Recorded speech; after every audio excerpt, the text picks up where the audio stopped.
Welcome back to the deep dive. Today, we're digging into something that sounds almost too good to be true. Rebuilding your teeth, basically, from the inside out. Right.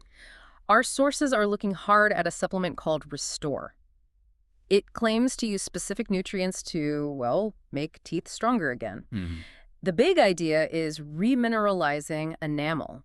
That means stronger teeth, less sensitivity, maybe even a brighter smile, and all without harsh chemicals. That's the hook. But, we get calcium from food, so what's missing? Is the science solid here, or is it just really clever marketing? Okay, let's unpack this. Well, what's really interesting is that the core idea, the mechanism, it's actually legitimate science. It centers on vitamin K2. But too, I don't think most people connect that with teeth. Exactly. It's often overlooked. But K2 is basically the traffic director for calcium in your body. This isn't speculation.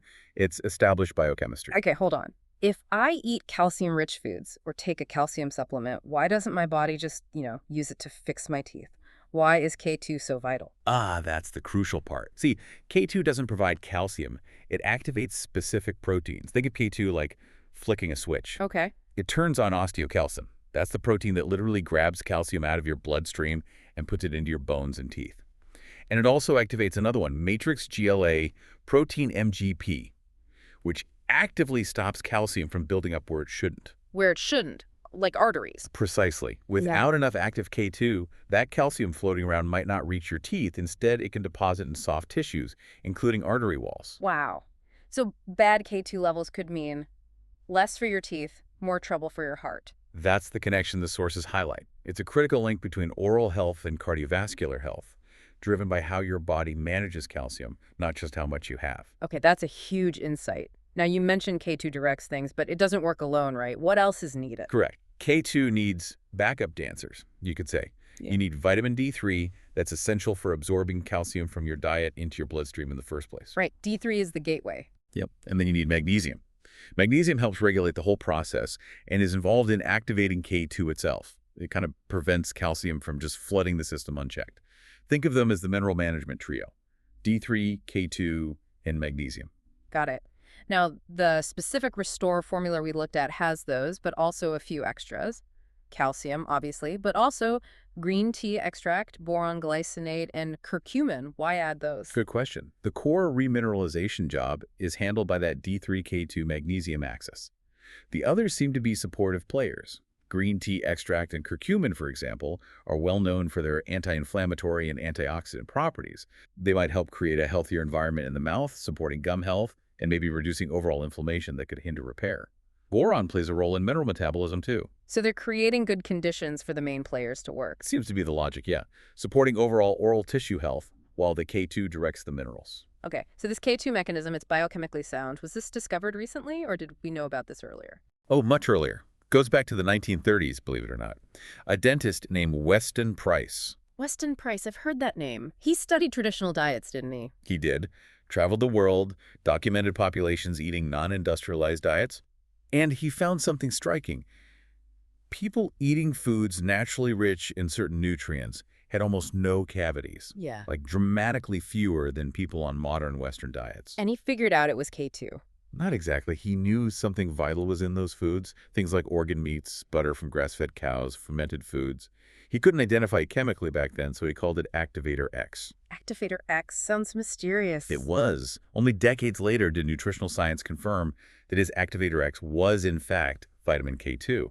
His work was really pioneering, showing this link between specific dietary fats and strong teeth. Fascinating. So fast forward to today, people using supplements like Restore, what are they actually experiencing? Do the results line up with this science? Well, based on the reports we reviewed, yes, largely. The most consistent feedback seems to be a noticeable reduction in tooth sensitivity, to hot or cold drinks. That often shows up within weeks. That alone would be a big deal for many people. Absolutely.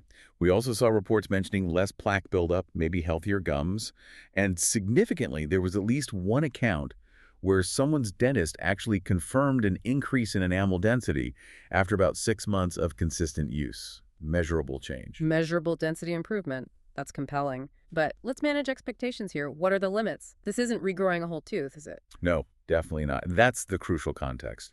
This is about supporting your body's natural maintenance and repair processes. Your teeth are constantly demineralizing and remineralizing on a microscopic level.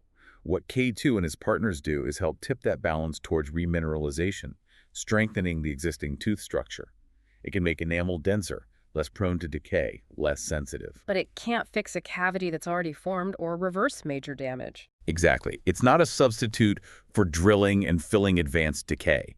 It's not going to magically regrow enamel that's been completely eroded away. Yeah. Think of it as fortifying the defenses, not rebuilding the castle after it's crumbled. Good dental hygiene, regular checkups, those are still non-negotiable. Right. So it supports the natural process, strengthens what's there, helps prevent future issues, but it's not a miracle cure for existing problems. That's the bottom line. The science for K2-directing calcium is solid. The results people report seem consistent with that mechanism. But it's a biological support system, not a magic wand. Okay, that makes perfect sense. The science behind K2 for enamel health seems sound, provided you keep expectations realistic and, crucially, maintain good dental habits. So here's the final thought for you to consider.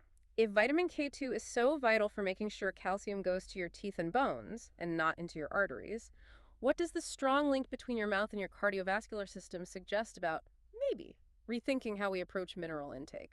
Perhaps it's less about just how much calcium you get and much more about whether your body has the right tools, like K2, to put it in the right place. Something to chew on. We'll see you next time on The Deep Dive.